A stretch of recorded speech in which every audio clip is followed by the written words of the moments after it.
Is there anything better than a race day at Darlington?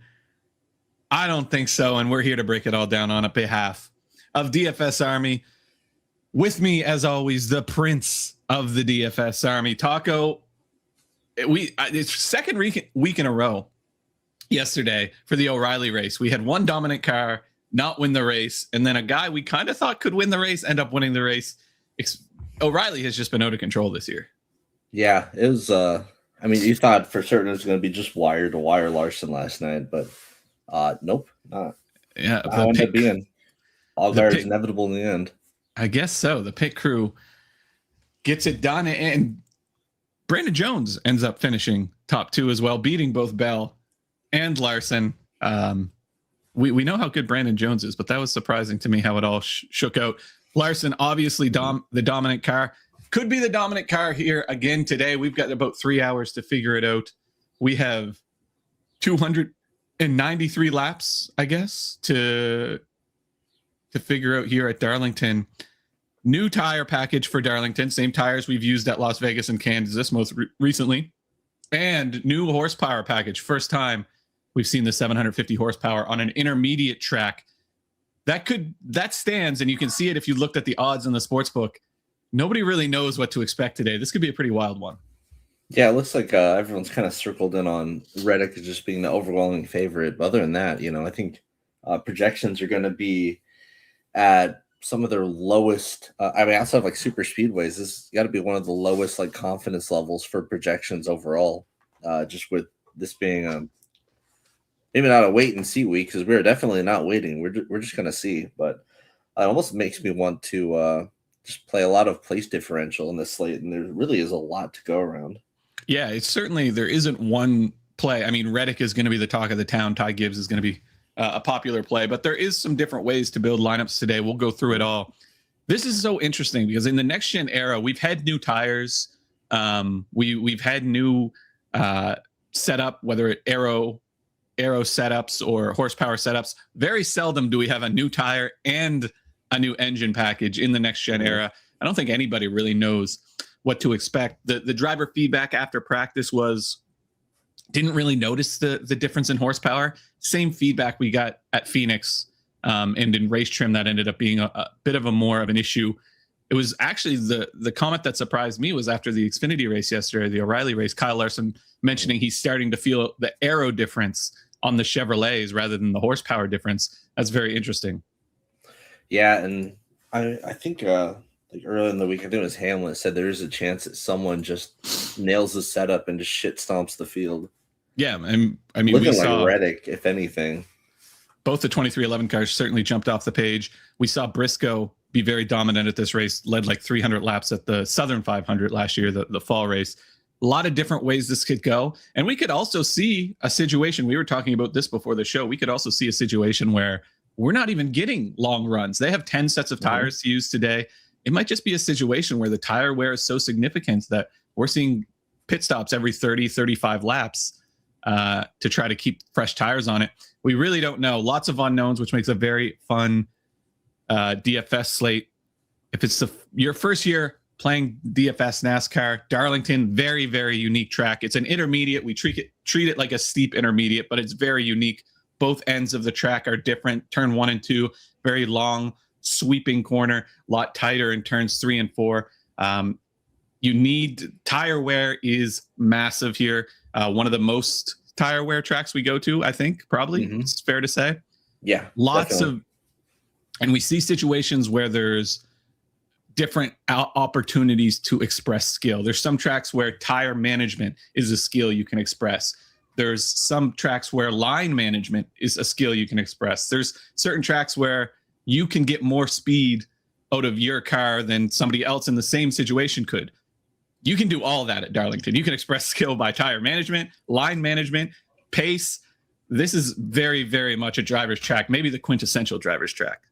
Yeah, this is, I've always said it's the most unique track that we go to on a year-to-year basis. And that has remained to be true. I guess you could throw Atlanta in there now as well. But yeah, Darlington just super unique. Sometimes you have the setup right for one turn, but not the other turn.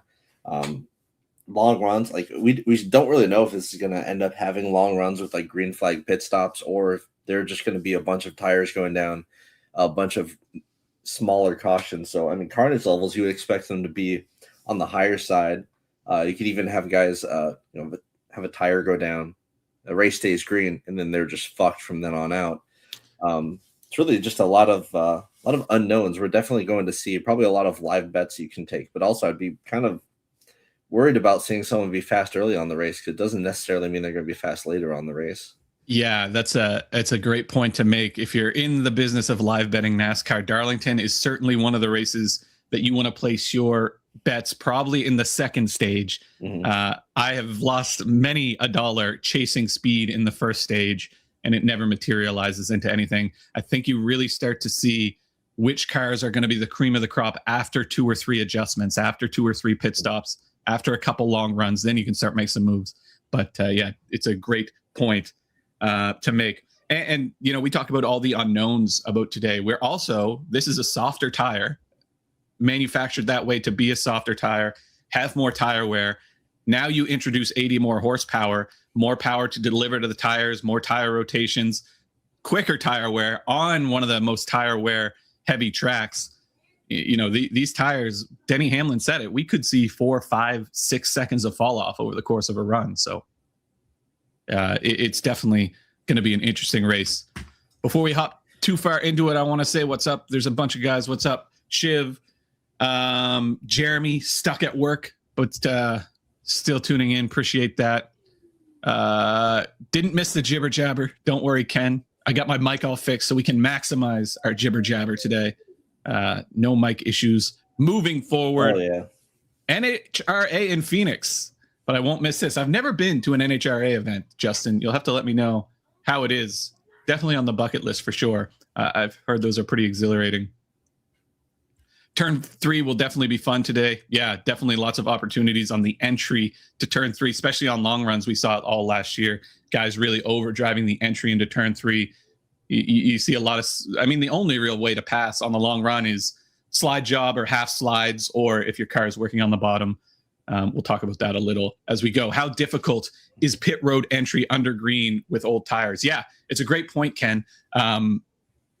Darlington pit road isn't necessarily difficult once you're on pit road. It's a pretty standard size pit road. The entry is very narrow, and it can be very difficult to get woed up, especially on green flag, old tires, warm tires. It can be very, very difficult to get situated onto pit road. Not the hardest one we go to, but definitely something to look out for sure. Cryptic, with the possibility of very high tire wear, where should we be looking more into the better pit crew, also better pit stalls? Yeah, definitely. We'll get into pit data here soon. The number one pit stall is pretty useful. More so is, and if you go to the pit stalls here, more so the more important thing is having a clear entry out or a clear entry in.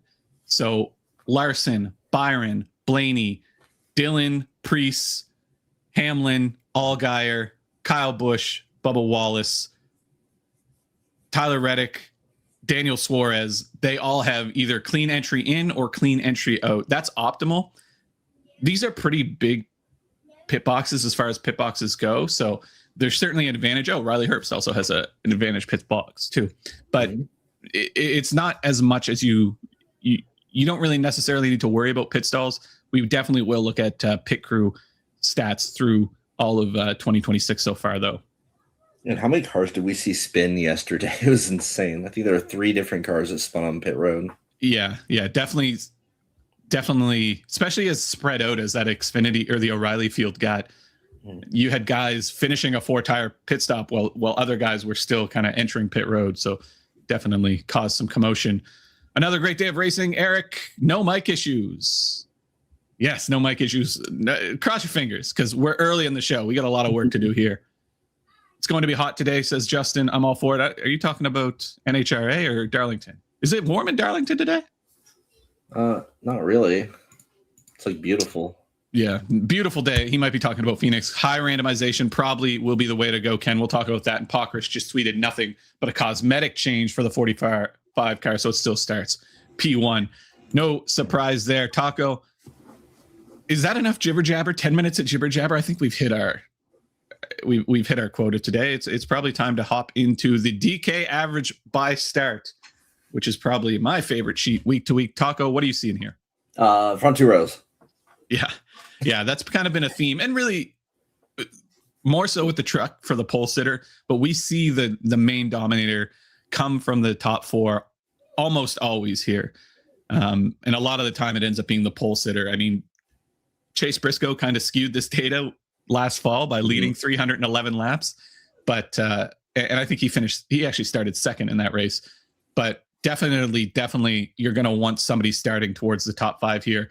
Other than that, we do see some deep place differential starting. You do see kind of an increase in average fantasy points outside of the top 25.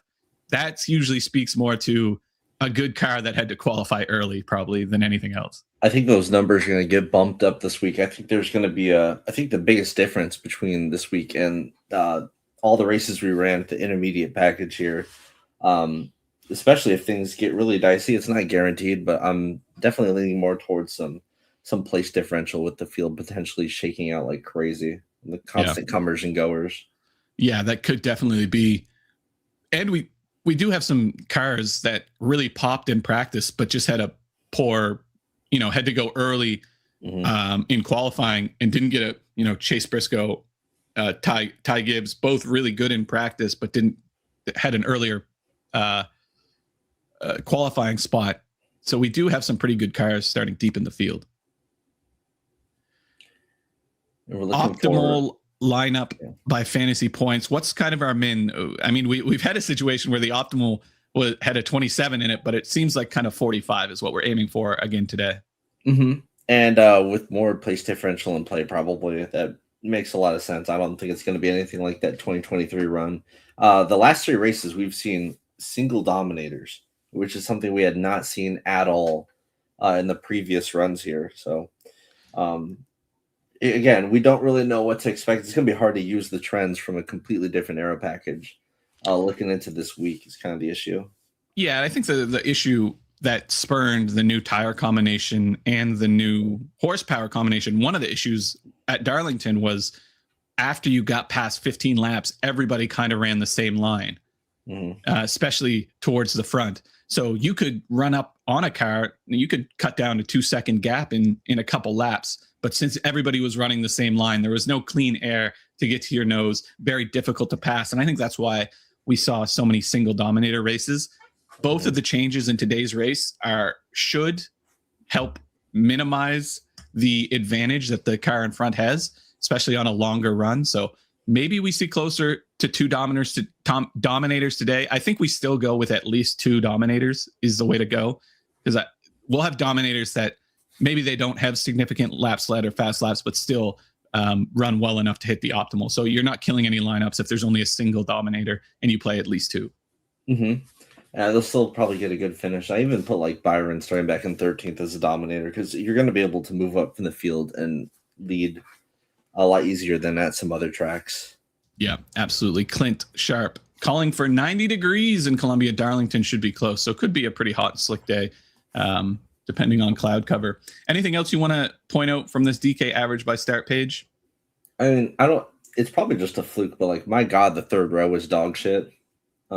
Like really bad consistently. So does that mean RFK is fucked? Probably not. It's just kind of weird how that shakes out. Yeah, very interesting. Very seldom has the second row has really never hit the optimal. It's really been that kind of top. The first two rows is where you want to target, and then kind of 14th back is where you start to get pretty high instances of drivers starting to hit the optimal. And then the back half of the pack, if it's not an elite car, generally speaking, this isn't a race where you want to go deep scrub. They're going to fall laps and laps behind. We're probably not going to play Cody Ware today as much as I would love to. Yeah, and then for the splits this week, it was hard because what do? Do you just take the short track package stuff? It's mostly short flat tracks. No. Do you take the intermediate tracks? No. Completely different package this week. I went with high tire wear. Across the board. It just seems to be the the best way to go. And we've got some unique situations, like for example, Blaney really good at high tire wear tracks, not good at this track. So should be fun to dive into the data there. Absolutely. Hocevar to the rear says JT Falcons. He hit the wall pretty good in qualifying. That doesn't surprise me, but we know he'll be aggressive. We'll talk about Hocevar here in a little bit. Mm-hmm. I want to go to the historical tab, sort by race, and kind of see what we've seen. Obviously, Chase Briscoe was the dominant car, scored 160 points. Both legacy cars were both really good last year. Maybe the fastest car, even faster than Chase Briscoe, was Eric Jones. And John Hunter Nemechek was able to match that speed for most of the race. Now, the new engine package, the new tire package will probably nerf them a little bit. But we did see, and we always see Eric Jones be really good at Darlington. Yeah, and speaking of Hocevar, there's the optimal. Hit the optimal, starting 26, ended up finishing top 10.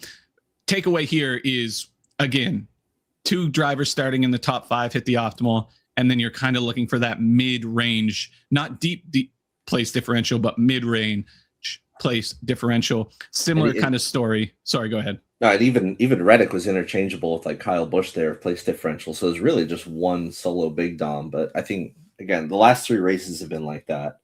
Yeah. We'll have to see. And this is a good example of what I was mentioning a little earlier. The spring race last year, we had one single Dominator, but a guy like Ryan Blaney, who would have been marked like a Dominator, still was able to hit the optimal within 50 fast laps in a top 5 run. So even if there's only a single Dominator and you play at least 2 Dominators, it's not going to necessarily kill your lineups. But again, we see 2 drivers starting kind of in the top 2 rows here, and then all the other plays are kind of that mid 15 to 30 plate range. So that's really what most of your lineup should look like. 2 or 3 guys starting towards the front, and then mid place differential guys. Yep, certainly. When you say high randomization, how high are we talking? And I don't know. You can do multiple runs, I think, because this would be a decent week to do multiple runs, because there is like the green flag run you can make, and then there's the just fucking tires are popping left and right. Think like Bristol 2024 spring race. Yeah, there's a couple different ways this race plays out, and maybe the tires and the horsepower don't end up having that much of an effect. So we have a lot of green flag racing. Yep. That's what I'm thinking. It's going to be hard. It's going to be hard to really peg which of those is going to happen. Sports books are not touching a caution line. They have no idea either. Sports books are hedging their bets across the board. I mean, we'll get into the odds here a little later. Let me go to just to win outright. But you can see how linear it is up top. It's gotten a little better now. But yesterday we had 4 or 5 drivers less than plus 1,000. They just had no idea what to do with this. Don't fall in love with practice. I think that's we'll get into practice speeds here in a second. I think that's a good rule of thumb. Thoughts on Reddick and Bubba in the same line? Yeah, I mean, they've priced Bubba up a little. Finally, we're starting to see him closer and closer to Reddick. So I think you can play them in the same line. I think there's a situation where they both hit the optimal. I mean, they both looked really, really good in practice and qualifying. So even if Tyler Reddick goes out and leads every lap, if Bubba just kind of hangs in the top 5, grabs a couple fast laps on the way, he'll get pretty close. Eric Barger, question for Taco. Are we capping ownership and or leaving money on the table today? My cash lineup has $1,000 left on the table right now. I think that's specifically a cash game thing. For tournaments, again, this is going to be a weird spot to know how to spend a lot of your money. There are actually enough plays down low that are sort of interchangeable. I'll probably do like 1,000 or less, a little bit more flexible than usual. And it's not like your guys at the very, very, very top are like super necessary guys we're really trying to go all in on, like some other races, some shorter tracks, some lower series races. It's kind of, again, like you said earlier, it's kind of spread out up top between the top like 8 guys. Yeah, Jake Swells says, I left 700 on my favorite build so far. Yeah, I think that's fine. That's what happens when you have upper mid-range chalk instead of chalk at the very top. Yeah, in high potential carnage, it makes it easier to stomach some of these guys starting deep place differential that may just benefit from lots of carnage. Mm-hmm. Let's dive in. I want to go over to fastlap.io. my website that we've been working on for the last couple months. Couple things I wanna make note of here. First, let's head over to the pit stops. We were talking about pit stops a little bit earlier. I've added a pit stop analyzer. This has all of the pit stops so far up until last weekend's race. The default sort is 4 tire stops on ovals only, so you don't get the left-hand stops at COTA, and the average of the best 10. And if we sort that out, you'll start to see who the best kind of pit crews have been. Christopher Bell, significant advantage over the field, almost a half second faster pit stop than anybody else in the field. He's benefited a lot from having good pit selections. He doesn't have a great pit stall today. How clean you get into your box, how close you get to the wall, how far, where you sit in your box affects pit stop time very greatly. I think we'll see some regression to Christopher Bell's pit time here. I think we'll start to see some normalization among these kind of top 5, top 6. But it's certainly worth noting: Bell, Elliott, Busher, Priest, both RFK guys, Larson, Wallace, Zane Smith popping, Ty Gibbs always has a good pit crew. These are the guys that stand to gain the most on pit road. But you can go over to fastlap.io, play with this. You can also sort by 2 tire stops and all sorts of different things. But main takeaway here is I wouldn't fall too in love with Christopher Bell's pit crew, because they don't have a great of a pit stall as they did last week. I think there'll be a little regression in that regard. Yeah, still not a ton of races so far this year, but it'll get better as the year goes on. Yeah, we're only you can see on the side here, we're kind of only analyzing less than 20 stops. And as we move through the year, I'll find a way to normalize it to bias recent pit stops more so than older pit stops. We'll figure it out as we go, but definitely something to keep in mind as you build your lineups, where the pit crew stand. Because there's some guys that really, Kyle Busch's pit crew's been really bad. Ross Chastain's been one of the worst in the field. Briscoe hasn't even had enough 4-tire pit stops to really make any judgments on it. I wouldn't be too concerned about this. The Penske pit crews have been pretty bad, both outside of the top 10. AJ Allmendinger has a top 10 pit crew. When does that ever happen? Yeah, that team was supposed to be falling off, but here we are. Here we are. Other thing I want to show off, and we just finished this today. This is the practice analyzer I've been working on. I don't know how well it's working quite yet, but you can go in, you can play with it. Let me know what you think. Couple different things you can do with this tool. So this has all the practice laps they did yesterday in it. You can sort by best whatever laps. So by default, it's set at 10. You can look at average of their best 15 laps, average of their best 20 laps. You can also do average of consecutive laps. So rather than just their best 10 laps overall in the session, what is the best 15 laps they ran in the entire seconds back to back to back? That's where Tyler Reddick starts to pop off. You can also scrape off the start of the run. So you can do average best 15 laps after they've run 15 laps already. So this will capture laps 15 to 30. And that's where you'll start to see guys like Ty Gibbs, Tyler Reddick, Kyle Larson pop up. And you can also kind of get an idea of the visualization here. And I think the big thing that stands out here, if you look at guys that pop off towards the top, I'll take these 6. Tyler Reddick's front end speed is significantly faster than anybody else in the field. And he kind of falls off the same. They all kind of start to clump into this 32.7 to 33 lap time.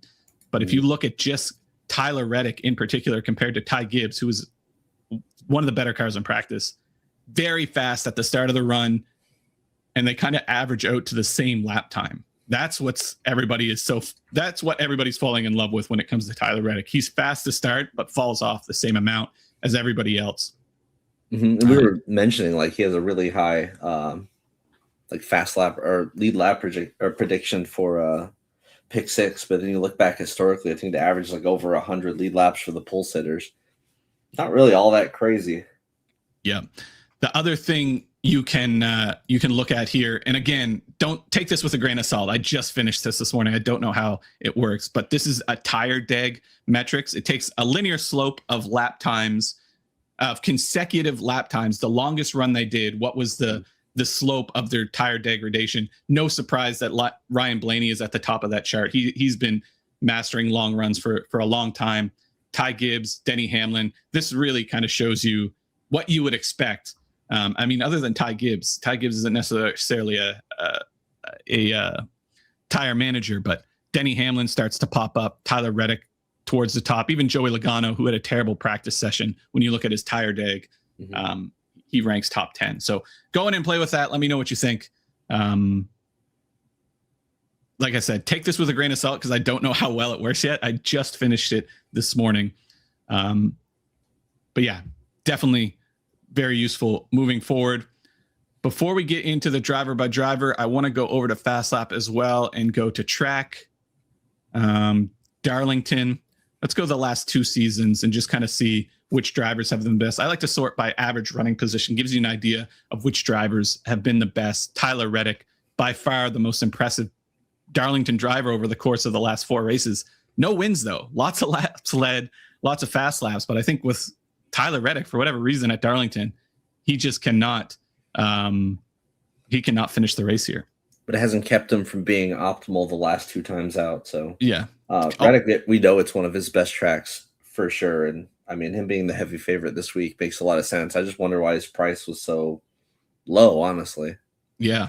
William Byron also jumps off the page. William Byron, I think, just doesn't make mistakes, and that really benefits a guy at Darlington, just being able to run consistent laps, never really gets in the wall too much. Some things that jumped out here, Bubba Wallace, very good at Darlington. A track he's led laps, he's got fast laps on. Ross Chastain pops in the top 10 at Darlington. That should surprise no one, but he has really struggled on this tire type, as has all of track hosts. We'll look at tire stuff here in 1 second. But I think the one thing that surprised me, we kind of think of Christopher Bell as a Darlington ace. He's kind of struggled at Darlington as of late. He had 2 top 3 runs, but even in those runs, average running position outside the top 5, average running position outside of the top 10. These other 2, he was average running position outside of the top 15. We kind of think of Bell as like a Darlington expert, but the last 4 races haven't been great. Yeah. The guy I've circled here for me personally would probably be Byron overall. Reddick, you got to pay like insane chalk for, but Byron's someone I had circled coming into this week. Just a guy I like with how everything's shaping out, with having to manage the race. He's like a much cheaper version of Hamlin. Yeah. It's another thing that Fastlap will do for you. You can go in here and get an idea of their luck analysis. So William Byron's average running position has been top 7. His average finish in the last 4 has been outside of the top 15. So he's definitely underperforming, and he still ranks as one of the top 2 drivers at Darlington. It really shows you how quietly good he is at a place like Darlington. And I feel like he's never, unless he qualifies P1, he's never a super, super chalky play, a guy that's easy to get leverage on. Yeah, for sure. One more thing I want to look at before we get too far into the driver by driver. Let's look at tire codes. So if you're not used to using tire codes to break down a race, you can go over to jski.com, best website in the world, by the way. DFS Army first, jski number 2. Go over to the Goodyear page, go to Goodyear tire notes. And in here, you'll find the tire codes. If you take those tire codes, 5284 and 5290, you can go over to Fastlap and put in, what was it? Let me look. 5284, 5284, and 5290, and it'll sort drivers by performance on this specific tire type. We've had 3 races on this tire combination, both Las Vegas races and Kansas last year. So not a whole lot of data to go on, but one thing I did want to point out is Ross Chastain, as good as he's been at Darlington, he has been really, really poor on this tire, never really run inside the top 10. And that goes for all of track hosts. Shane Van Gisbergen outside of the top 27, or outside of the top 25. And Connor Zilich only has 1 data point, but he was not good at Las Vegas either. Track hosts really staggered on this tire combination. Yeah, and I mean, Hamlin also just sticks out majorly. Another guy you'd think of when it comes to tire management here. So a lot of signs point to him as well, but he's the most expensive. average running position inside the top 4, which is crazy. Average finish 1.3, unbelievable. Ton of fast laps, ton of laps led. Really speaks to his ability as a tire manager. But again, Christopher Bell popping here, Larson, Briscoe, Bubba Wallace. Tyler Reddick hasn't been quite as good on this tire, only led 1 lap on this tire combination. He should rectify that today, but definitely something to consider. Mm-hmm. It hasn't been the tracks for Reddick so far, with there only being 3 of them so far. Yeah, absolutely. So that's Fastlap. Use that to go through. You can find some really cool data. If you're into it, if you like it, sign up, put your email in there. I send a newsletter every Wednesday, and then about 10 to 12 hours before every race with a breakdown. It looks just like this. Top 5 at Darlington, top 5 on the tire combo, top 5 pit crews going into the weekend. And then you also get a little sneak preview of my notes that are behind the paywall over at DFS Army as well. Sign up, put your email in right there. You'll get those emails every week, and go to fastlap.io. You can get access to all this information. But Taco, it's time to break this down driver by driver. We know what we're looking for. I think we better get into it. First thing I want to do, let's probably just cut off the first 15 of these laps just so we get a better idea of what practice speed was like. But it's time to start with Denny Hamlin. Very bad in practice. Didn't qualify super well. Very expensive, but will any of that matter? We just looked at how good he's been on this tire type. Has it ever mattered that Hamlin sucks in practice? Almost ever? Never. Yeah. Never. Especially on a new tire type. He's doing weird things. He's trying out different lines. And I think the other thing worth pointing out here, practice wasn't super reliable anyway. Like, you see there's no like linear fall off. It's, a 32.5 and then a bad lap and then a better lap and then a bad lap. Like, there's a lot of inconsistency in these lap times, which I think probably speaks to the lack of grip they had and the lack of grip they'll have today. But I'm not sure any of this data is super reliable to begin with. You would be able to learn a lot more if drivers were incentivized in any way to have a good 20 lap practice run. There's just they don't give a shit. They're out there testing shit. Like, it doesn't matter. Yeah. As far as Denny Hamlin goes, wouldn't fall too much. I wouldn't put too much stock into his practice times or his qualifying time, though I did think he would qualify a little better. There's a little bit of PD upside here, but he still probably needs to find some domination. And I don't know. He's fine at Darlington. He's been elite on this tire combination. If this is going to be a tire management race, he immediately jumps to the top of the board. But based on all the factors, it seems like maybe he just grades out as an okay play and not a main dominator consideration. The thing is, he's 11K. If things were more, projections were more confident overall, just across everything, with this being, an unpredictable slate, it kind of pushes you more towards saving money and just taking a bunch of guys more in the mid-range, and the mid-range being so forward and present in this slate, I mean, I guess you could go like Hamlin, Reddick, Gibbs, but you're not going to be very unique doing that. It's just quite a price to play for someone that's not clearly in a dominator spot. So it does rate out as just all right, like a pretty good play. Pretty good. Yeah. Definitely leaning more towards the positive side. Like I just don't see him being super popular. You've got guys like Bell and Briscoe soaking up a ton of the ownership up top. And then, of course, everyone, their mom, going to be on Reddick. Yeah. Yeah, it's one of those situations where I think you can sprinkle him in, but not a guy I'm necessarily looking to get leverage on today. I think there's some faster cars in the field. However, if this does have a long run feel, going to be very difficult to deal with Denny Hamlin. We know how fast he'll be on long runs. Worth noting, his pit crew has been okay, but certainly not on the level of some of his teammates in Bell and Ty Gibbs. Definitely better than last year. He had a pretty bad pit crew last year.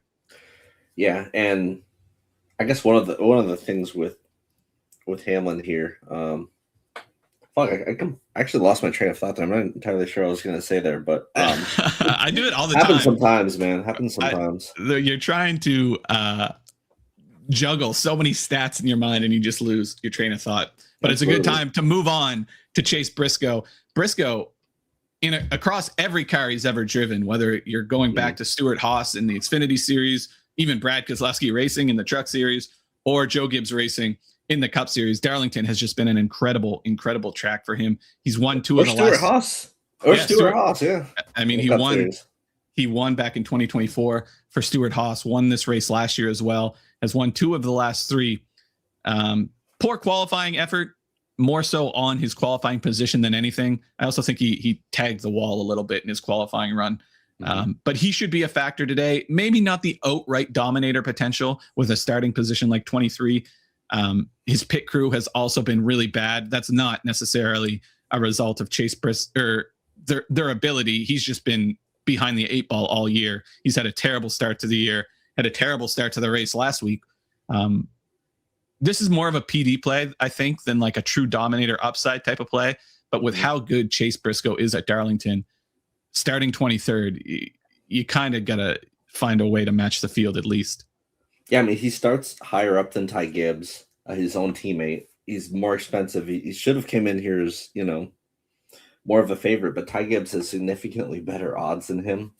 Yeah. For so much cheaper. So kind of makes you pause a little bit. Briscoe will be popular, I think, because obviously people saw what he did last year here. This is insane. Even 2024, just a great spot for him. It's going to rate out really well. Optimizers will love him. If this was the same tire package, same engine package as what we had last year, he would be a much more aggressive play for me, despite what he did in practice. He was just so dominant here in the fall. But with the new tires, new engine package, that might nerf him a little bit. One thing I wanted to look at here, what's kind of like the average? How deep do we see winners come? I mean, 18th, Kyle Larson in 2018 is kind of the biggest. Eric Jones coming from 15th. Other than that, all the winners have come from top 4. That's pretty interesting. Yeah, I mean, the front 2 rows here are just insane. It seems like at least at the very top, the qualifying has mattered as far as finding the eventual race winners and dominators. Yeah, absolutely. So Chase Briscoe going to be hard to get leverage on, but certainly a guy you want to have plenty of exposure to. AFC Angelo Hamlin really strong at similar track types this year. Darlington was actually his lowest scoring of similar tracks. And Angelo, he's been so good on this tire combination, like significantly better than second place even. If you look at this tire combination, he's got a full 11 driver rating over Kyle Larson. His average running position is about the same, but his average finish 1.3, 100 more fast. He's just been so good. Did you mean to say Chicagoland? Did I say Chicagoland? No, AFC Angelo did. Oh. We raced at Chicagoland. It's interesting. Not yet. We're getting there, though. He might have been. Yeah. Anyway.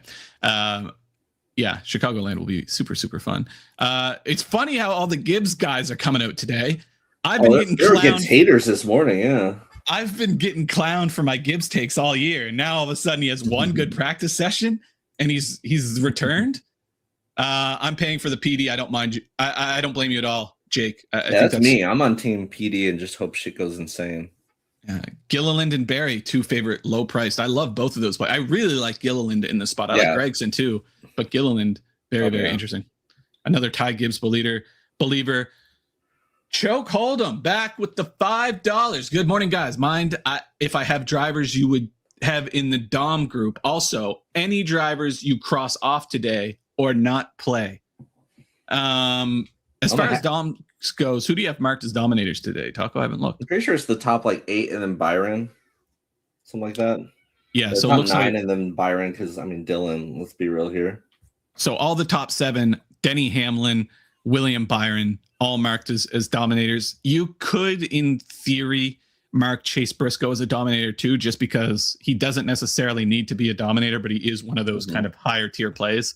But those are probably would be perfect. Yeah. As far as drivers I'm crossing off, probably not too many. I'll just let the optimizer do that for me. Cody Ware, I'm not going to be super interested in playing. Timmy Hill. Our hero from Friday. Yeah, but, absolutely. Not so much this week. But other than that, with how crazy this race could, in theory, be, not too many that I'm marking off. But thank you very much, Choke, for that $5. That's much appreciated. Ken, not buying the Gibbs hype. I'm with you. And Jeremy would rather sit in his hands and clap. Oh, shit in my hands and clap than play Gibbs. Fair enough.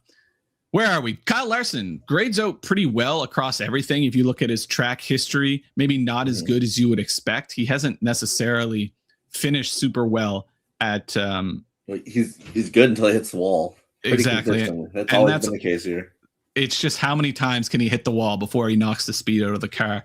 But we've seen him be dominant here. I mean, that race back in 2024, he led a ton of laps, didn't end up finishing the job. There was also a race back in 23, I think, where him and Ross Chastain took each other out. He's always run okay here, but the next gen, it certainly didn't seem to translate as well for him.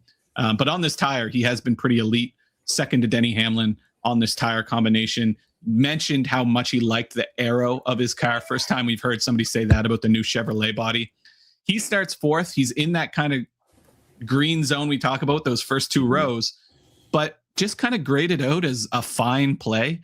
Again, didn't jump off the page for me. We do see these situations where Larson goes out and dominates a race from time to time, but I don't know. I wasn't able to check enough boxes as I would like to with Kyle Larson in this situation. This is pure GPP goodness, because either he's going to go shit stomp or he's going to, wreck out. Like, it's literally a checkers or wreckers for him. That's consistently been the thing with him here at Darlington. So yeah, I think a great single entry play for sure. I think it's also worth noting here. Let's go average best laps after the 15th lap. If you look at a guy like Ty Gibbs and Tyler Reddick, who are definitely the stars in practice, Kyle Larson's lap time was like significantly consistently a little slower than the Toyotas across the entire run. There was never really a point in the run where he had an advantage. Now, if you want to make Kyle Larson go fast, put him in the lead. I just don't know if he's going to get the lead at any point. And I think the other thing you have to consider with Kyle Larson is he's not necessarily known for his tire management skills. Kyle Larson just wears his tires and goes fast anyway because he has such elite car control. But if this is going to be a super, super tire management type of race, I'm not sure that's the type of thing that benefits Larson greatly. Yeah, that's going to only benefit Toyota. It's kind of what we've seen from the races that turn into this sort of deal. Over the last couple of years. Jeremy thinks the 11 car is going back to back. Orlando Mendoza thinks Briscoe leading by lap 6. Listen, if anybody's going to pass a ton of cars and dominate this race from 25th, it's probably going to be Chase Briscoe, given how good he is at Darlington. And I think Chase Briscoe, like, quietly might have been as good as Denny Hamlin last weekend. He just never really got the chance to show it, but he drove through the field a couple times. So I think there's a lot of upside for a guy like Briscoe. If you had to pick one, who would you pick, Byron or Bell? Byron here. Yeah, I think Byron, especially in this situation where Bell is probably going to be uber chalky, or not super chalky, but pretty chalky. And I believe in Larson's talent too much to count him out of any races. That's fair. I mean, talent wise, doesn't get much better than Larson. Anything else on Larson, Taco? I mean, you definitely have to have some of. I don't know if he's going to get put in a lot of lineups just with, how he's projecting overall. But I would definitely set him in on him because he's important to just have exposure to. Yeah. Probably less on FanDuel because FanDuel, having just not finishing a race is super, super, super bad. I'd be way more interested in a Byron who is going to go out there and finish a race. Absolutely. Ryan Blaney. This is an interesting spot for me because I think I'm going to be a little aggressive with Ryan Blaney here. There you go.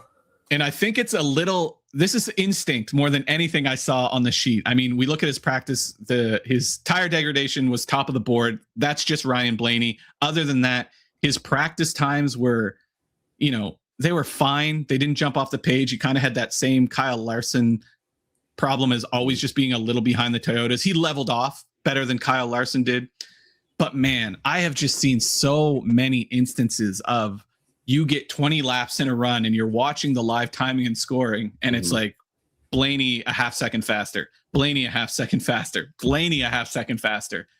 And if we're talking about high tire wear being even more of an issue than ever, then the long run pace of Blaney is just so scary to me.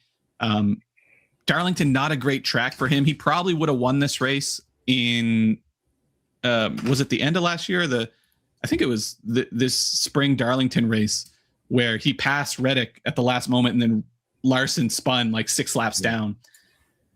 I just think Blaney is so good at getting his car to turn, and on these long runs at Darlington where everybody's up at the wall, Blaney being able to turn and run the high lane, he's just going to be so fast. So I'm going to be overweight on Blaney. I even put a couple win bets on Blaney. Again, I don't have a lot of data to back it up. It's just kind of instinct. Vegas doesn't like it. So, I mean, I love that in betting. Like, you look at his line, it doesn't really make a whole lot of sense. I mean, look at the run of form he's on at high tire wear tracks. It's insane. Nothing but top 5s. Was the dominant car by far with this engine package at Phoenix. Now, obviously, it's really hard to compare Phoenix to Darlington, but was really good with this engine package. Concern is, hasn't been very good on this tire combination. He ranks outside of the top 10 in that regard.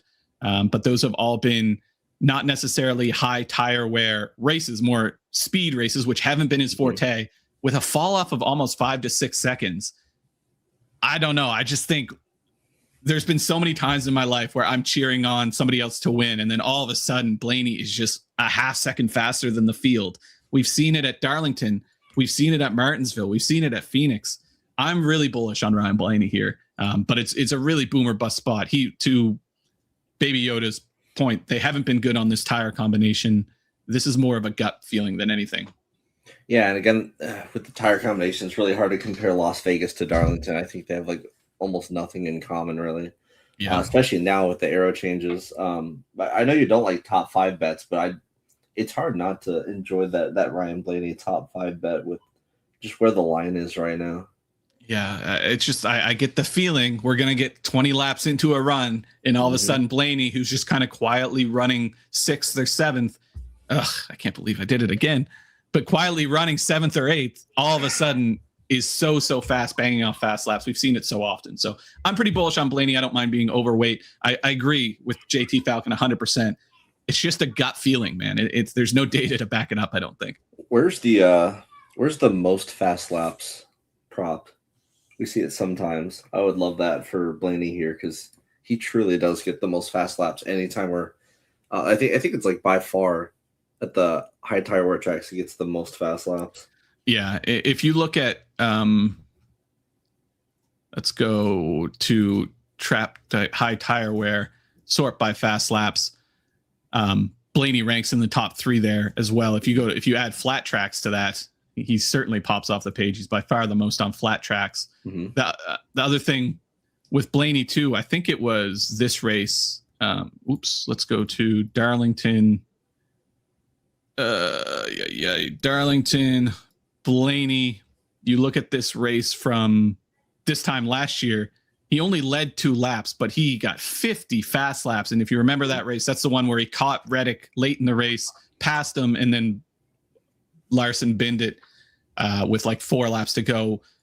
Blaney would have won that race going away, ended up finishing 5 because they all pitted. But we've definitely seen evidence of him being Dominator potential, having Dominator potential at Darlington. So there's many reasons to take him here. And I don't know, just people are going off the odds at all. He's not going to be super high owned. Yeah. I like getting a little bit of leverage there. We have time to talk about Blaney next week for Martinsville. Certainly going to have to deal with him at Martinsville. Are we expecting much carnage today? We really have no idea. Maybe. I mean, I don't expect a lot of like multi-car incidents, but to your point, Taco, we could have another like Bristol 24 situation. Yeah, we just don't really know. That's why I'm doing the multiple runs. Yeah. William Byron starts 13th. We looked at how good he's been at Darlington, ranks 2nd at Darlington. Doesn't necessarily have the finishes you'd want, but his average running position is much better than his finishing position, and his finishing position is pretty good. It's just with Byron, he just finds his way to the top, and it always seems like Byron like finds a point of the race to grab some Dominator points. So whether it's Darlington or anywhere else, all of a sudden Byron just leads 50 laps everywhere. And at a place like Darlington where he's been so good, he grades as a pretty good play, I think.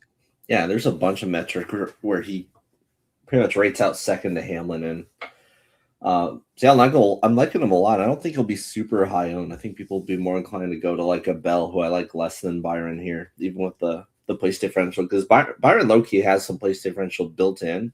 Yeah. He's starting right at that range where you start to see the scores do pretty well.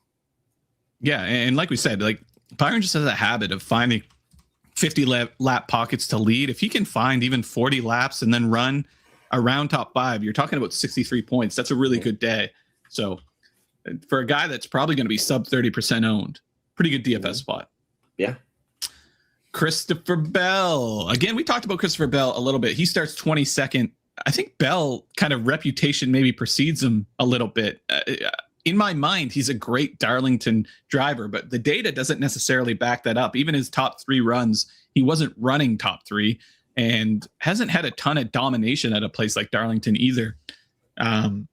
Was down on equipment in the truck series. Can't really look into that much, but wasn't even the best Joe Gibbs car yesterday. He was covered by Brandon Jones the whole way.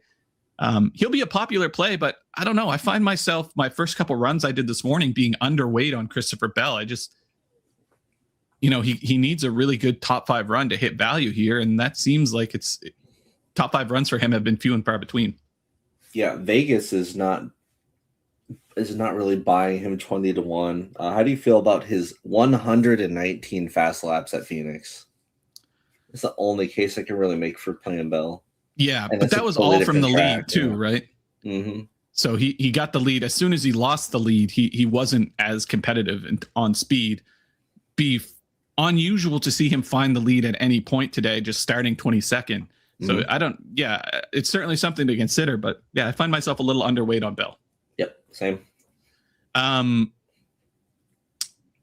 of the town for good reason. Tyler Reddick was, I won't say far and away, but he was checking it wasn't far and away the best in practice, but he checked every box.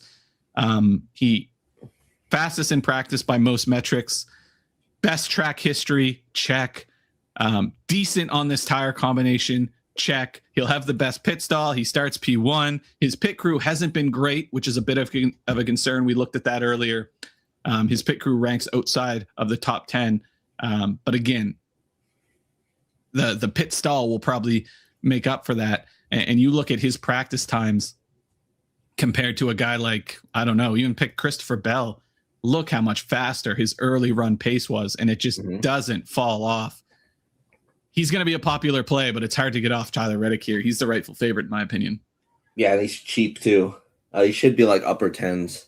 I don't know what he's doing at $9,500. I think FanDuel got it right, but DraftKings really cheap price for Reddick there. Someone that came in as one of the favorites, now is the clear favorite to win the race. Yeah, you look at where you like his performance at Darlington, just 25-24. He's got a clear 10 driver rating over anybody else in the field. His average running position is the only one close to the top 5. He's got the second most or third most. He's got 220 laps led. That ranks 4th, but the most fast laps, which just means he's running fast wherever he is. I wish I could tell you that you can be underweight on Tyler Reddick here, but he checks every single box you look for this week. And the it's just what do you like to do with chalk? Yeah, that's the question. How do you get leverage on a guy? Like, do you have to play him at 55? Do you have to play him at 60? He could be 55% owned. Yeah. It really depends on the contest. Very difficult to get leverage on him is the only issue. And the pit crew is a bit of a concern too. They haven't been great this year. Yeah. Just if this race ends up being chaotic, I definitely have him lowered significantly in my chaos runs. Yeah. Because on those, I'm heavily favoring more place differential. Starting first with tires popping left and right is super scary. Absolutely. AFC Angelo, Reddick has 91 lap led and 51.5 line on pick 6. Yeah, the laps led line makes me nervous, but the fast laps line, 51.5 is a lot. Chase Briscoe only had 60 when he led 300 laps here last fall.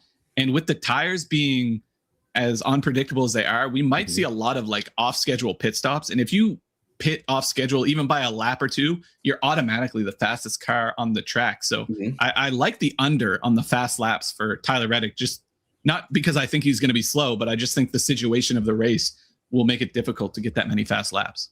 Yeah. Where's the only person I put over on here is Blaney. Where's Blaney at? Give some Blaney.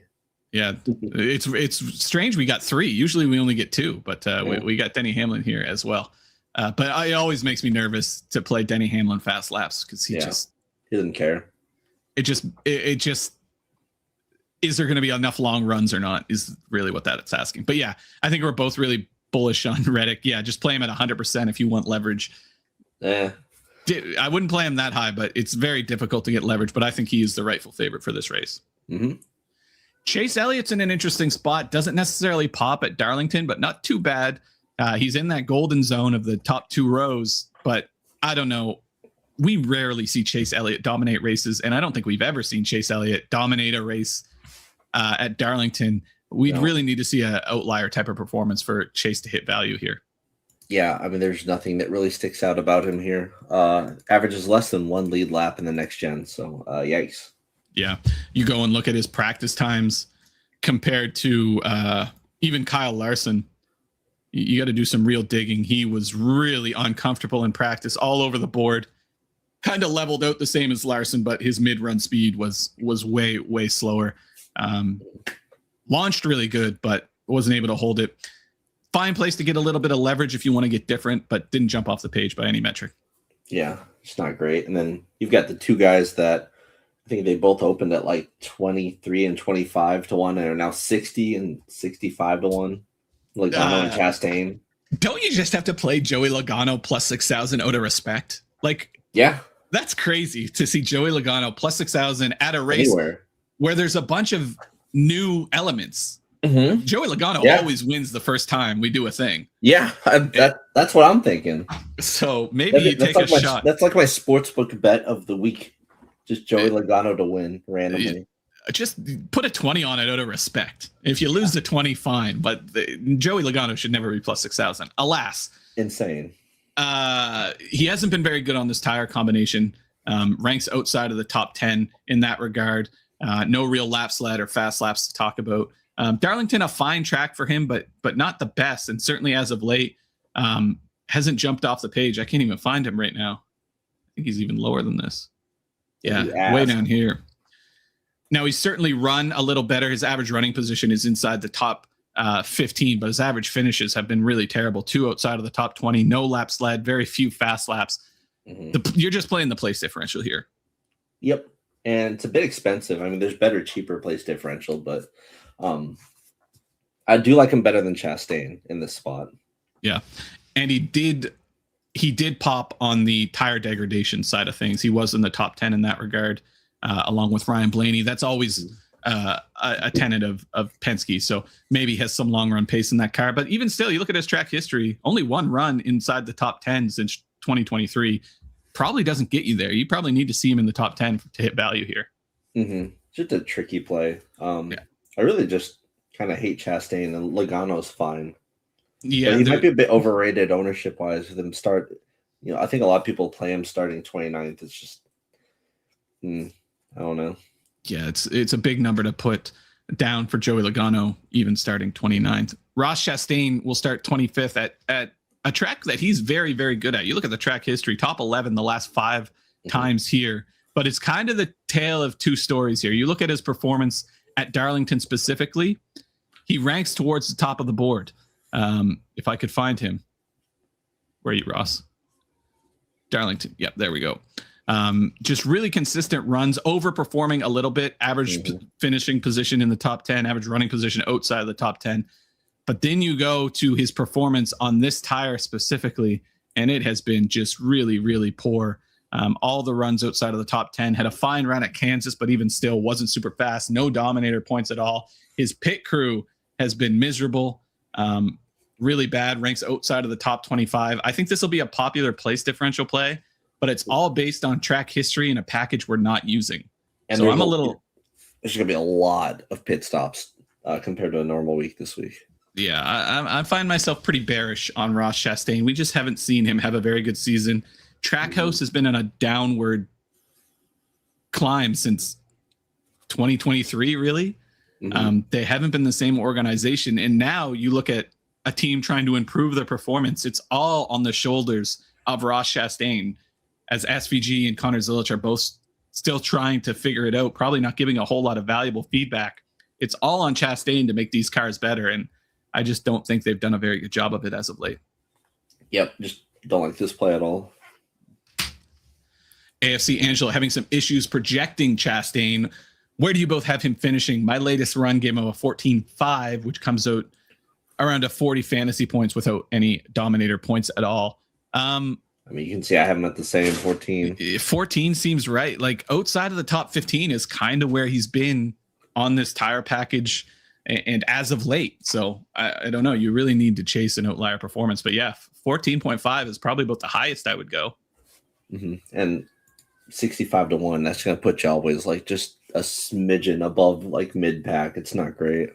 Yeah, absolutely. CZW Bell has one of the best pit crews. Yeah, verifiably the best pit crew by a pretty significant advantage. We talked about this a little bit earlier. I think that is inflated a little bit by how good pit stall selection he's had the first couple weeks. He doesn't have a great pit stall today, so I think we'll see a little bit of regression in that regard, but it's still Christopher Bell having an elite pit crew is probably worth a couple positions per. So definitely something to keep in mind. Mm-hmm. Percentage ownership play a role in NASCAR like it does in NFL? Certainly less. I mean, percentage owned plays a role in every daily fantasy sport. There is not a single owner who does not play a role. It's like the most important thing. So like today, obviously, we're looking at Reddick, we're looking at Gibbs. Like they're going to determine the slate. They're the highest owned. What do you do with them? It's just basic leverage. So yeah, it's a big deal. Yeah. It's not. I'd say the chalk is a little bit less consistent than NFL, like the very, very top chalks. Those guys are usually chalk for a very specific reason. Here, Reddick could get wiped out lap 3, and you're just fucked with a negative 30-something score. But it's not as good as like an NBA. Like an NBA is like the cream of the crop when it comes to chalk, usually ending up being pretty fucking good, pretty reliably. Yeah.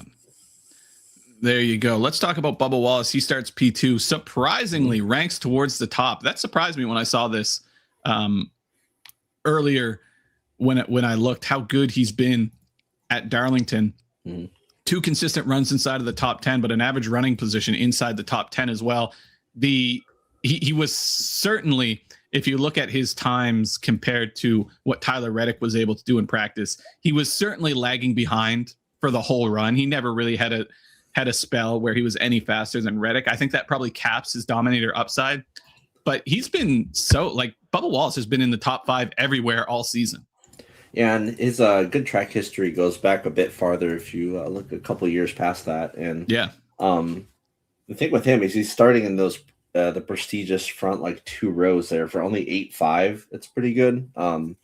He does have Reddick ahead of him, and they're closer in value. And why couldn't this be the week where he's 2K behind Reddick for whatever reason? That would actually make sense here, but whatever. Yeah, I think Bubba Wallace has just been such a strong play. Like I said, he's been in the top 5 almost all season. Not a ton of Dominator upside, it doesn't feel like in this situation. So you're really banking on him running in the top 5 and grabbing a couple fast laps over the course of a run. But it's a play I'm fine with playing. Like usually Bubba Wallace starting P2, you'd be a little bearish on, but I don't find myself feeling it. It's match or be a little overweight for Bubba for me. I'm a little bit scared just because I'm skewing more place differential this week. Like I'm scared of him starting P2 if this thing goes out of control. Yeah, fair enough. But plus 1100 on the sportsbook. That's as short as we ever see Bubba. So a lot of upside. Chris Buescher starts P6. This has been a really, really great track for Chris Buescher. And if he had qualified a little worse, this would be an elite play, but starting 6th, he would still need to have an above average performance, even as good as he is at Darlington. I think the one concern I would have if I'm being underweight or not playing much Chris Buescher or any of the RFK cars is this is exactly the type of situation where you see RFK come alive. Brad Keselowski particularly, but Chris Buescher as well. High tire wear, long runs, car management, line management. We've seen RFK come alive in those situations. So there certainly is some upside if this turns out to be kind of a high tire wear, long run type of race. Yeah, I'm just not really seeing it from this spot. He's not someone that's going to go out there and lead laps. His boss might. His boss is cheaper, and we'll get there. It's just Buescher does not strike me as someone that's. I mean, he'll he'll be very happy to just run where he's at all race and get points. Yeah, certainly cap Dominator upside, but I wouldn't be surprised to see him hang in the top 10. You've got him projected for a top 10 here, but probably not enough. Needs to run in towards the top 5. The belle of the ball, or the Gibbs of the ball, perhaps. Ty Gibbs, suddenly everybody's favorite little brother. He had an amazing practice session, the only one that was anywhere near Tyler Reddick. And if you look at their practice times, they were pretty linear. Reddick much faster on the short run, but averaged off, and maybe Ty Gibbs trying some stuff or stuck behind another car at this point. Hard to gauge what the end of his run looked like, but the only one that was in the 31s in terms of average best 10 laps. He's had a really, really good start to the season. He's finished top 10, 3 races in a row now. Darlington has been a surprisingly good track for him. He ranks inside the top 10 for driver performance at Darlington. This is going to be a popular play all of a sudden, but I'm kind of with it. I think he drives forward. I mean, he's finished in the top 10 the last 3 races, but he's also finished in the top 5 the last 3 races. He's actually finishing races now. Yeah. I don't know what we've been waiting for here, but my God, 9-1 on the sports books right now. Starting 28th, because if you look at pricing on the sports books, they're very, very, very heavily skewed based on where you qualified. Yeah. Bro qualified 28th and is 5th favorite to win the race at 8K. Yeah. That's why he's going to be the chalk. People are going to look at this and go, why is Ty Gibbs the chalk? Why are the optimizers spitting out Ty Gibbs? Makes no sense. That is why. 5th favorite on the board, starting in the back, great floor, one of the fastest in practice, like one of the 2 fastest cars in practice, and Vegas is pricing him like a favorite. Yeah, and 8K. Listen, you're not going to play Ty Gibbs at plus 900. No, but God, no. Do you feel like, does he have race winning upside here? Like, I feel like this is the first time he's checked as many boxes as you would like. The fastest in practice, if you're going by average lap time. Now, if you look at the graph, Reddick ends up being a little more impressive, but I mean, he was super fast in practice, has a pretty elite pit crew, top 10 pit crew. It's just the pit stall and the starting spot are really the only detractors against him. Can he win this race? It's his ownership. That's the biggest detractor against him. Yeah, that's another thing. And, don't forget, as good as Ty Gibbs has been as of late, he does have a bit of a crash out kind of tendency to him, especially when he's not running as well as he thinks he does. So there certainly is a chance where this blows up in everyone's face. But I don't know, man. He checks a lot of boxes, and I kind of think he could win if it plays out the right way. Yeah, but he doesn't need to win starting 28th. He just needs to come top 10 realistically. Yeah. That's super in the cards. Yeah. It's like 56% implied probability. Yeah. So I think we're both bullish on Ty Gibbs here. Mm-hmm. Kyle Busch will start 8th. I was actually pretty impressed. If you look at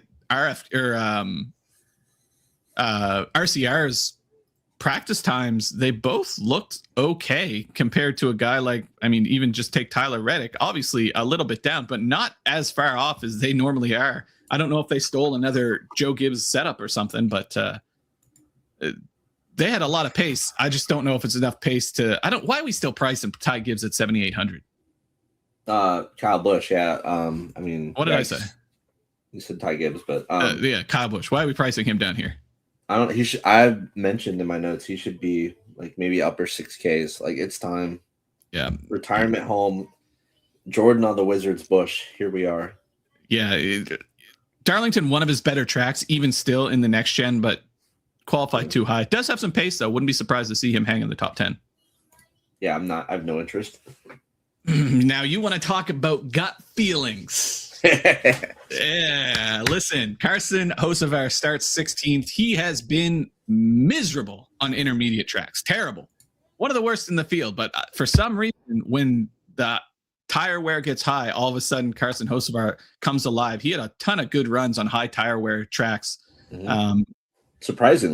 Surprisingly. And at a place like Darlington, you would think he was just knocking down the wall over and over again, burning his stuff up. But he ran top 10 here last year. Looked really good. Was optimal. Looked really good in practice. If you look at his launch times anyway, if I can find Carson Hocevar here. You know what my theory is? He's been bad at the intermediate tracks, the ones that are like wide open where you can just send it, where there's not much concern about tire wear, and that's when he makes mistakes. When he knows like he has a clear goal, it's like, hey, you got to manage your tires. Like he actually locks in a little bit. Yeah, and look, if you look at his practice times, so this is practice times after 10 laps in the run, he's matching Reddick lap for lap. It's just he has these, these are laps where he's making mistakes, and that's pulling down his average. But when everything's going well, he's matching Reddick on pace lap for lap. He's got plenty of pace. He can easily be the fastest car in the field. It's just, do you trust Carson Hocevar to put 267 laps, whatever it is, consecutive laps together? Yeah. Do you trust Carson Hocevar overall? Yeah. At this point of his career, we're getting there. Yeah, I would definitely take some shots at him. And GPP is like the ultimate GPP play. It's just, that's about it. Yeah. Really just trying to match the field, maybe be a touch over. Like a very single entry kind of play. I like being a little bit over level, but yeah. I have a lot of runs with Carson Hocevar in it. I don't, to your point, maybe it's even a little bit of like Kyle Larson. Like he doesn't care about tire wear, but he's just fast on bad tires anyway. So I like Carson Hocevar. And if he can clean this up, if he can consistently run these laps like Tyler Reddick does, then he'll be way inside the top 10. It's just these outlier laps where he makes mistakes or scrubs the wall or whatever, or crashes out, whatever, that makes you nervous. Yeah, definitely. Thor, Kyle Busch wants to race Cup with Brexton. Yeah. Hopefully, the one thing you can say about Kyle Busch is he'll never be out of a ride. So he can run as bad as he wants. I would hope. I think Kyle Busch to Spire is end game, and then Brexton ends up on Spire is probably end game. I think that's a nice way to wrap up the Kyle Busch career, but RCR certainly hasn't been able to give him cars worthy of competing. Yeah, and Kyle Busch started his career so early. He's sort of like Joey Logano, where it's like it feels like he's a lot older than he really is. Yeah. Joey Logano's like 36, right? Like yeah, he's crazy young. It's insane. And it feels like he's been around forever. Yeah, he started in 2008. He's not that much older than Ross Chastain, who feels like he just got here. Yeah. Anyway, Ken, hosts to the rear will push his percent ownership down too. I think I'll be over for better or worse. I'm with you. We agree on that. Keselowski's an interesting one. He starts fifth. We never see Keselowski qualify this well. It's always he starts 32nd and finishes 11th. Like, what is the upside here for Brad Keselowski starting fifth at one of his better racetracks? And for the first time ever, had speed on, not for first time ever, first time in a while, he's had speed on Saturday. What are you doing with Brad Keselowski here? At 9-1 at $7,600 in the cursed third row here. Yeah. This is the kind of play where I'm just a little terrified. I'm probably gonna go under here. I'm gonna be real with you. Yeah, it's interesting. I think maybe if there's other ways to attack Brad Keselowski. I'm more interested to see what he can do. Obviously, we talked about RFK on a situation like this, high tire wear, a track like Darlington, driver skill type of track. RFK jumps off the page. RFK's pit crews have also been elite. Keselowski's been the worst of them, but he's had really, really solid pit stops all season. Now he gets to run in the top 5. I wouldn't be surprised to see him hang around here for most of the day. I just don't know if we ever see him lead and dominate. It seems like the Toyotas have had the Fords covered all year. Yeah, just heavy Toyota. I think the Ford is plus like 350 or something right now, and I think Toyota's like either even money or even negative at this point. I wanted to look at his practice times compared to Tyler Reddick. You almost see the same thing as Ty Gibbs. Like Tyler Reddick, significantly faster on that short run, but it levels off after kind of 15, 20 laps. And even at times, Brad Keselowski was a bit faster on the long run. So there's some upside here for Brad. It's just we've got to see something we haven't seen from Brad in a very long time, and that's leading laps consistently.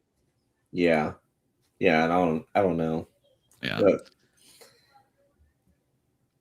I would say match. I probably won't be overweight. I wish he was a little longer at the sports book. I'd love to play him at like plus 1,600, plus 2,000, but even plus 1,000 isn't enough to get me excited. But I do think he'll run well today. And to Ken's point, whenever we count RFK out, they tend to run 1, 2, 3. And this definitely feels like a race where they could be very, very good. Justin, sorry, I was watching. Top Fuel was running. It seems like everyone is sleeping on Elliott. Thoughts at him at Darlington? Yeah, we talked about him. It's just kind of a weird spot. Starting third, never really dominates. Hard spot for him to pay off that position. Mm-hmm. I have 2 spots left.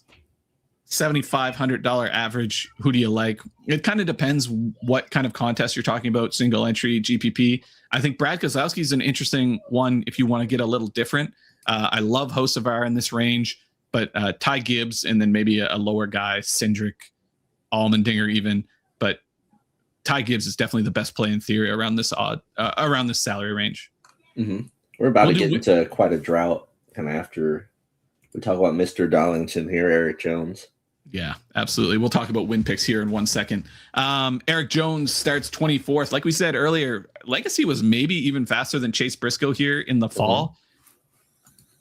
Big difference between then and now with the new tires and the new engine package. That being said, both of those things should be advantage Eric Jones. He's a great tire management, great line manager. I wouldn't be surprised to see him pretty competitive here. Yeah, he's done it in all different types of cars. He just is really fucking good at this track, and he was pretty impressive at Phoenix for what it's worth. Like he's qualified up front, stayed up front like all race. Like that was shocking. I definitely prefer him to John Hunter Nemechek, but I think he'll struggle a lot more with the change. Jones is just kind of him here, and it's after this point where, you know, if I'm not playing a lot of Keselowski, I'll end up with some Jones because we're about to hit like a really big drought of not very many good value plays. Another reason why I don't mind leaving a little salary, because we're about to like talk about like 10, 12 straight drivers, and the only good play probably is going to end up being Allmendinger.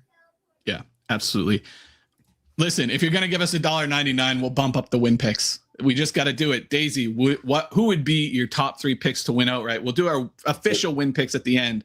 But was it Logano? Just out of respect. I think long shot Logano at plus 6,000. That's just a bad number. Logano shouldn't be plus 6,000 anywhere, especially when you're in a situation where there's difference, new tire, engine package.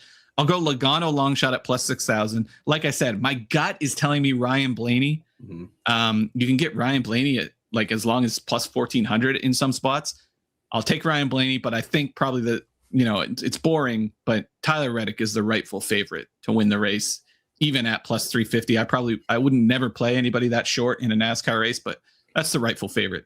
Any difference for you, Taco? The problem with Reddick is he's plus 250 on DraftKings right now. Yeah. You have to shop around a little bit. I think Caesars is plus 350. Maybe Hamlin plus 750. Yeah. A race like this could be interesting.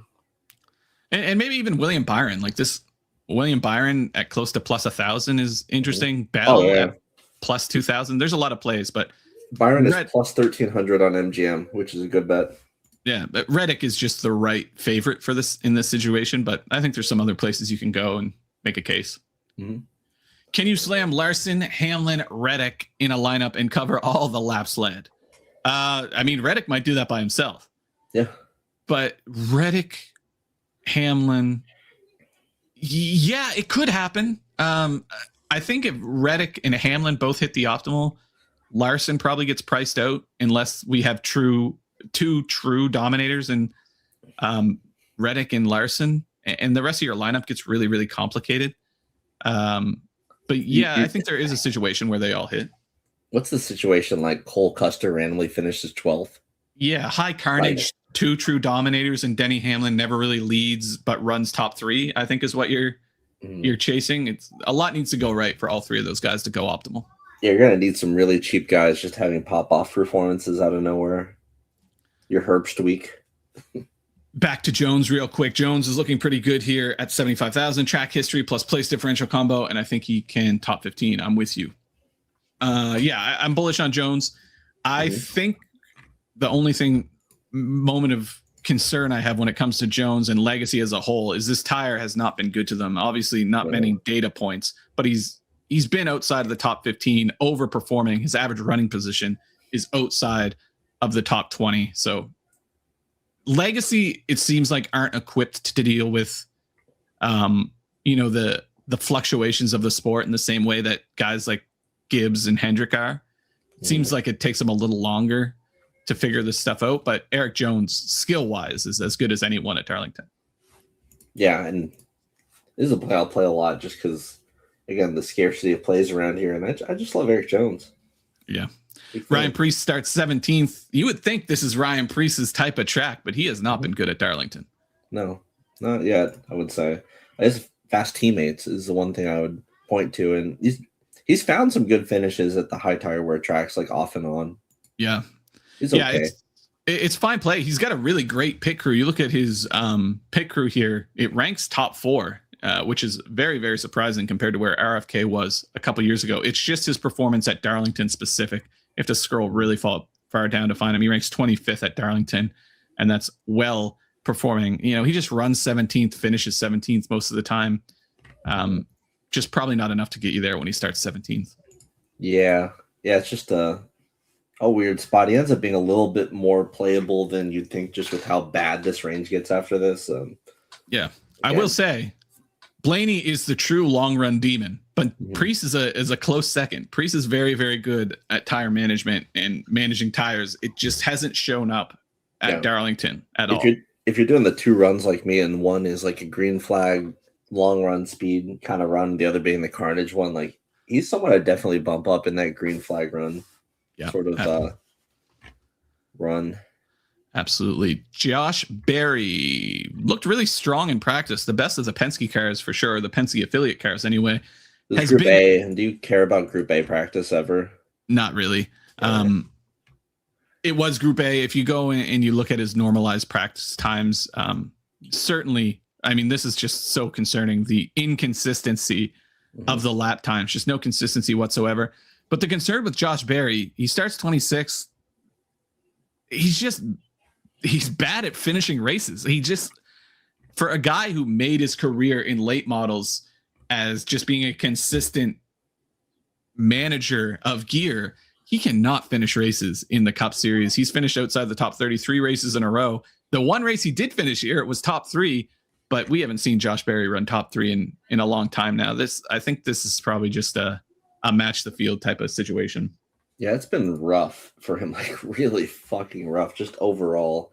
And you can see it, the high tire wear finishes, those are just all short flat tracks pretty much. So I wouldn't even put too much weight to those. Just a lot of fucking wrecks, dude. Just nonstop wrecks. And this is a higher carnage race. It just seems like he's going to be part of the carnage. Yeah. James Strange, new to NASCAR. Is Wallace and Hamlin both top 10 at plus 114? A nice bet at this race.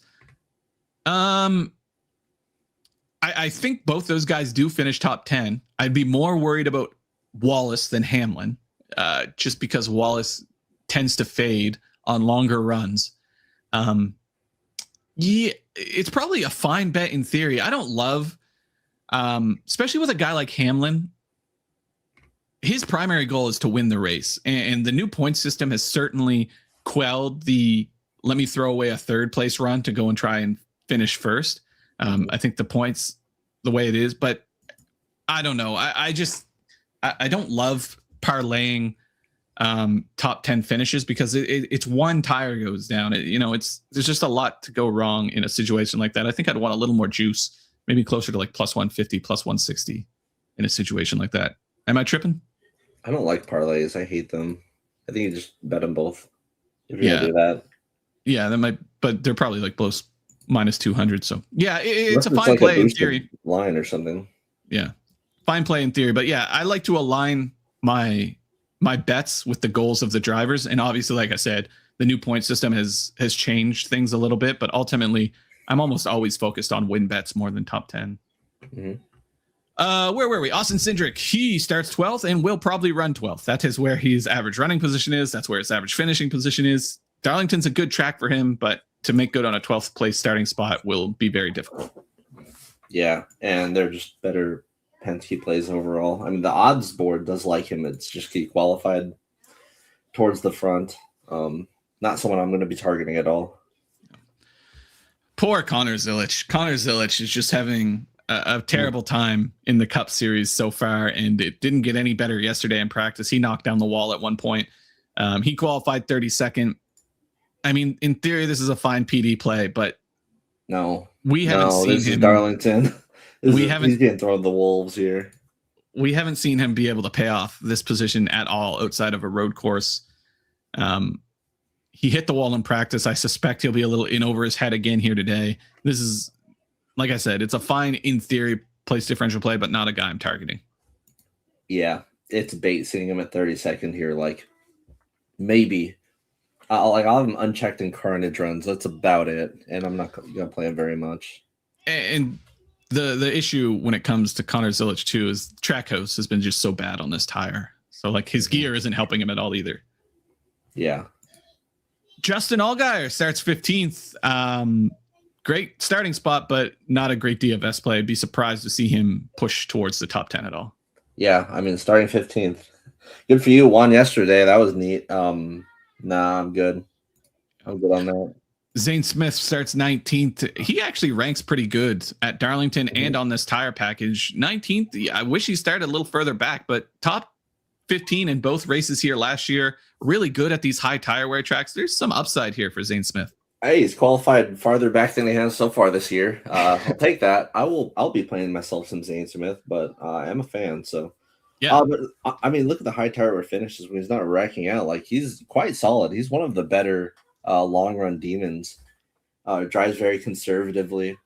This style really suits him. I do quite like Zane Smith here. Yeah, and this was surprised me a ton. Top 7 pit crew, 7th best pit crew so far this year. Front row actually putting some pretty decent crews out there. So not a concern on the pit side of things either. I think this is a decent play. Yeah, I like it. John Hunter Nemechek, like you said, he was one of the fastest cars here last fall. But starting 20th, new tire combination, new situation. He's never really been great at Darlington anyway, outside of that last run. This is a fine sprinkle play, but didn't jump off the page for me. Yeah, like I said, I like Eric Jones a lot better here. I think you can kind of scrap that top 5 run from last year with the change in the package. I don't see him being all that great at high tire wear tracks. I'm starting 21st. That's just tough. Yeah. I will be quite bullish on AJ Allmendinger, who is just kind of really, really good at Darlington and really good at tire management tracks when he stays out of trouble. He starts 27th, easy top 15 upside here. If you look at his performance at Darlington specific, if you go back to, I think it's 2023, he starts to pop quite a bit. If I can find him, he ranks towards the bottom here, but top 20 in all these runs, just average running position isn't great, but his finishes are really solid. His performance on this tire has been pretty solid too. It ranks top 20 last week at Las Vegas. A lot to like about AJ Allmendinger here. Crew. Yeah, pit crew, top 10 pit crew. Top 10 pit crew in the series right now, which is pretty incredible. Yeah. And also just kind of like your happy oasis in the middle of a group of people where I guess outside of Zane Smith, I'm not really feeling any of these guys.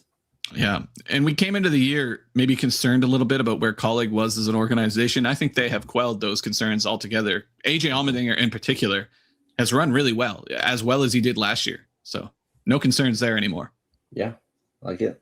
Michael McDowell starts 27th, starts 20th. This just isn't a great track for him. He's had some top 10 runs here in the past, back in the FRM days, but since then it's been a lot of wrecks, a lot of mistakes. And that just kind of seems like Michael McDowell just has not had a good run of form as of late. He's whether it's pit road issues or equipment issues or just getting into wrecks, hasn't been a great play. I'd be surprised to see him turn around here. Yeah. Kind of with you there on that. It's looking like a terrible spot for him. He's just been dog shit this track. Yeah, truly. Daniel Suarez starts 11th. Is it possible that we talked about the move from track host to Spire being a lateral move? Maybe it's an upgrade at this point. I'm starting to think that at this point. Because Daniel Suarez has run really well. Didn't get the finishes he's maybe deserved, but run super solid this year. Just maybe not enough to pay off an 11th place starting spot. And you're seeing it in practice and qualifying too. Even Vegas thinks, 90-1. That's solid for someone at $5,900. You're starting a bit too high, but someone I've got, someone will love my attention later on the season for sure. Someone to not write off completely. Yeah. SVG starts 33rd. Fine place differential play. High tire wear. Intermediates have kind of been an oasis for him. One of his better track types. Darlington hasn't been great for him. He does have one top 20 here last year, but didn't run nearly that well. I think if we go back and look at his average running position, it's outside of the top 25. He is improving, so I don't mind this play. It's probably a match the field situation for me. Yeah. Again, this is like one of the hardest places you can throw SVG in. He's been improving significantly. It's just, just a really tough spot for him. I think the field will play a good amount of SVG, but yeah, I don't know. Both him and Gregson kind of have the same issue going on. Just on paper, they don't make a lot of sense, and there's someone who we'll get to that I prefer a lot more. Yeah, I'll talk about Gregson real quick because I do think this is a fine place to get some leverage. I'm hesitant to be too bullish on Noah Gregson because he really burned us last week and at Phoenix, to be honest. But Darlington's a pretty fine place, or a fine track for him. He's scored 50 plus points in 2 of the last 3 races here. You look at his finishing position. Besides that 32nd, top 20 in 3 of the last 4. In theory, this is a fine play, and not all of that different play from Todd Gilliland, who starts right beside him, and is going to be a much more popular play. I would argue that Gregson runs significantly better in the intermediate package than the short track package. That's something we've seen consistently the last 2 years.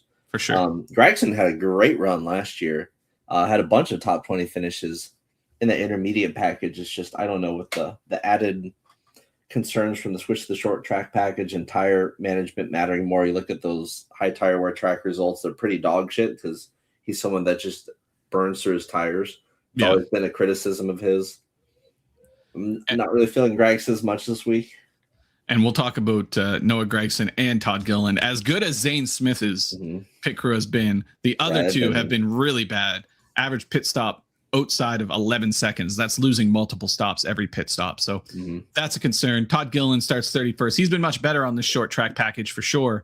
A lot of upside here, I think, for Todd Gilliland. Yeah, definitely.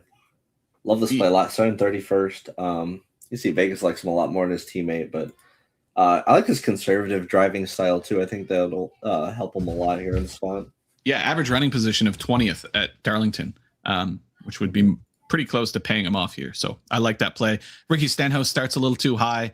We'd need to see a real outlier performance from him and Austin Dillon for that matter. Both just kind of sprinkle plays starting too high. Yeah. I heard somebody talking earlier about Cole Custer. I've been chasing Cole Custer for too long. I'm starting to lose my my hope when it comes to Custer. Fine sprinkle play, fine PD play. He ran top 25 in both races here last year, but hasn't been great on this tire. Hasn't been great at Darlington. Just a sprinkle play doesn't jump off the page. Yeah, I'm with you there. This is someone who I'm running in my shit gets absolutely crazy carnage run and not in the other one. Yeah.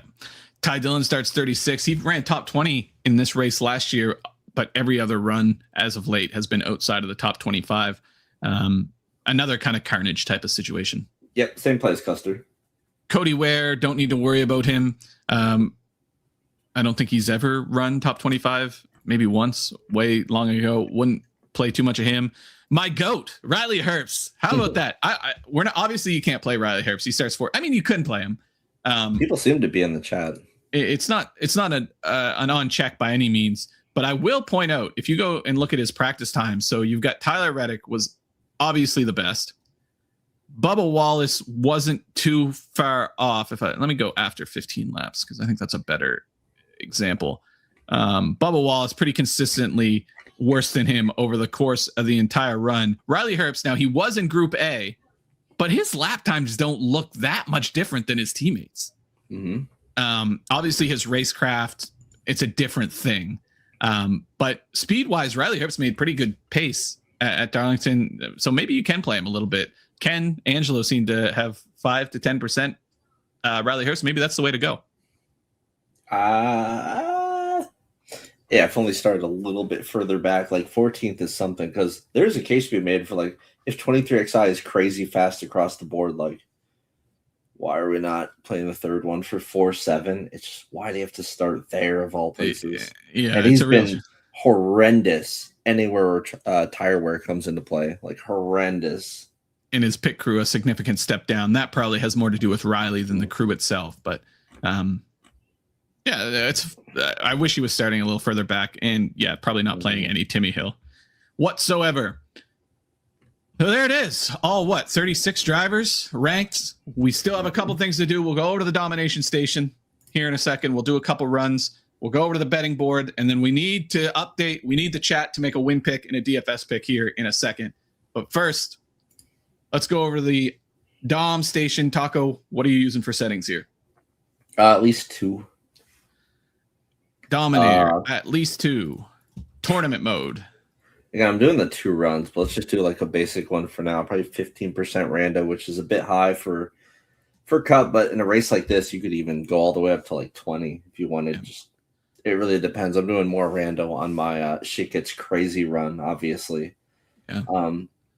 But just for a solid one here, definitely run the shitter rule. I'm not gonna have time to make that right now, but if anyone under like 10% owned, at most 1.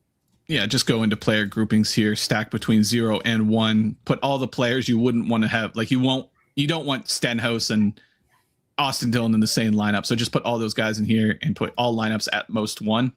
We won't do that right now, but let's let that run and see kind of what the optimizer over at dfsarmy.com. Ready for Ty Gibbs? A lot of Ty Gibbs, a lot of Tyler Reddick, a lot of Todd Gilliland, loving the tees. Christopher Bell popping more than maybe I would expect him to. William Byron, bullish on William Byron. I think that's a sneaky spot. There, Chase Briscoe, Bubba Wallace even popping more than maybe you would think. Cheap. Anybody it really doesn't. Larson not getting a ton, so like I said, you have to put a minimum on Larson. I think you should play him at least like 15%. Yeah, like bearish minimum. on Larson, kind of matching the field on Hamlin. It looks like Blaney, the same situation. A little bullish on Brad Keselowski. I think it's probably looking at those odds and really liking it. But yeah, that kind of makes sense to me. Mm-hmm. Let's head over to the odds board. I want to refresh this and we already talked about what we were looking at for win picks, but anything on this odds board jumping out at you, Taco?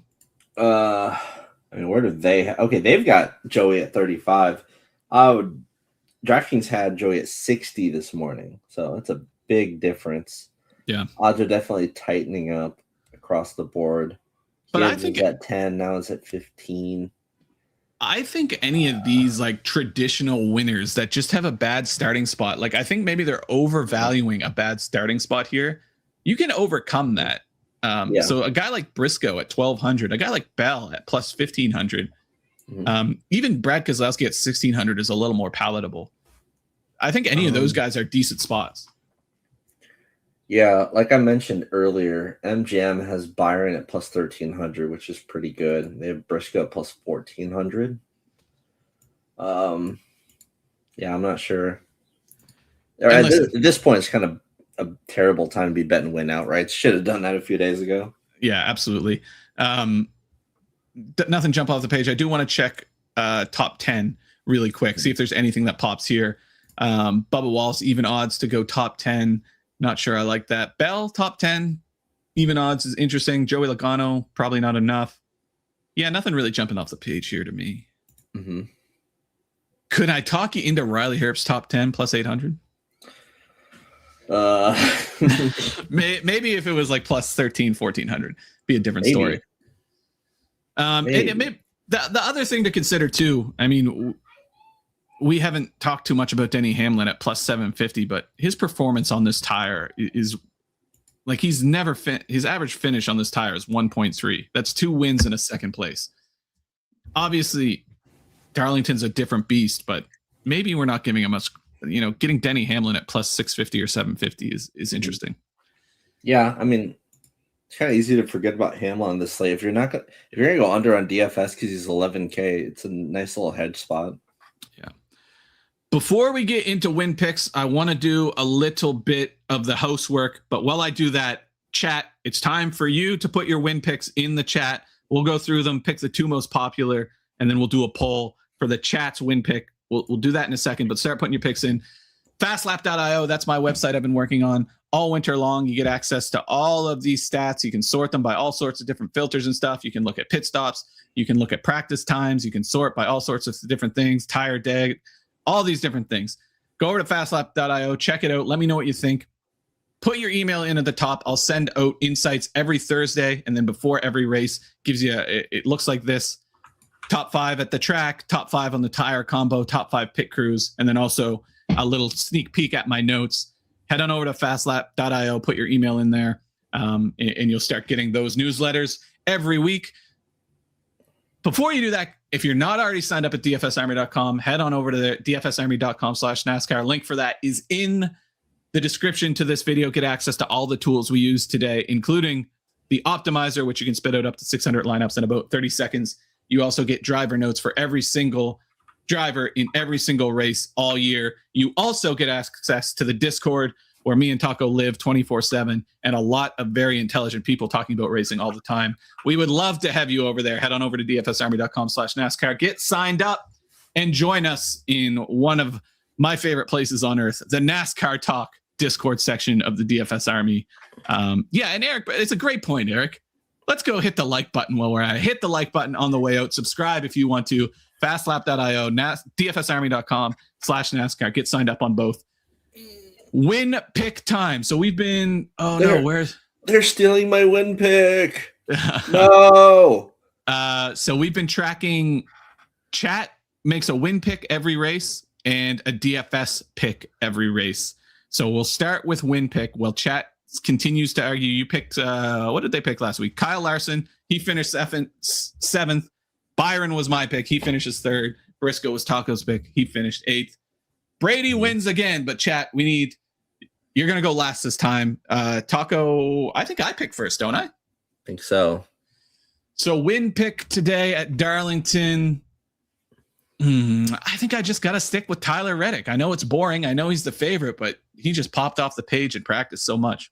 Yeah, that's kind of a free one there. I wanted to pick Byron, but I don't know if the chat's about to take it from me. I'm going to yoink Byron because that's exactly who I wanted to pick.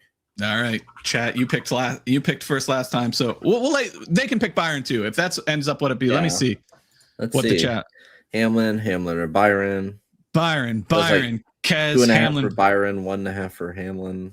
All right, we're gonna do Byron versus Hamlin for chat. Hold on, chat. Let me get a poll up. Bring up the chat. I need you all to vote on this poll for your win pick.